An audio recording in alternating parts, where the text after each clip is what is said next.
நம்ம எல்லாத்துக்குமே தவளை தெரியும். நடனமாடும் தவளை தெரியுமா? அதுக்காக அந்த அனிமேஷன்ல பச்சை கலர் தவளை டான்ஸ் ஆடும்ல, அந்த மாரிலாம் ஆடாது. இது என்ன செய்யும்னா, ஒரு பாறை மேல உட்காந்துக்கிட்டு, தன்னோட பின்னங்கால இப்படி மேல தூக்கி இறக்கும், அடுத்த கால மேல தூக்கி இறக்கும்.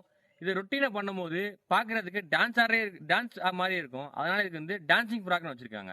இது எங்க இருக்கு அப்படின்னா, மேற்தொடர்ச்சி மலையில சின்ன சின்ன ஊற்று வரும்ல, சிற்றூர் வரும்ல, அதுல ஃபுல்லா அந்த தவளைகள பாறையில உட்காந்து இந்த மாரி கால மேல மேல தூக்கி தூக்கி பண்ணும். இதுக்கு ஆங்கிலத்துல லெக் ஃபிளாப்பிங் அப்படின்னு சொல்றாங்க. எதுக்காக இப்படி பண்ணுது அப்படின்னா, பெண் தவளைகள ஈர்ப்பதற்காக பண்ணுது. ஏன்னா, அங்க தண்ணி அதிகமா விழும்போது சவுண்ட் ரொம்ப கேட்கும். அப்ப இது வந்து வழக்கம் போல எல்லா தவளையும் மாரி கத்துச்சு அப்படின்னா, அந்த பெண் தவளை கேட்காது. அதனால பெண் தவளை கவரணும் அப்படின்றதுக்காக ஆல்டர்னேட்டிவ் ஐடியாவாக இந்த மாரி கால மேல மேல தூக்கி தூக்கி தூக்கி வைக்கும். இத தவிர மற்ற ஆண் தவளைகளுக்கு இது என்னோட ஏரியா, ஏன் மூன்றி உள்ள வராத அப்படிங்காகவும் இந்த மாரி கால தூக்கி தூக்கி வைக்கும். இதுவே கூட்டமா பண்ணும்போது பார்க்கறதுக்கு அவ்வளோ அட்டகாசமா சூப்பரா இருக்கும். அப்படியே ரியலாவே டான்ஸ் ஆடுற மாரியே இருக்கும். அதனால இதுக்கு வந்து டான்சிங் ஃப்ராக்ன்னு பேர் வந்துச்சு.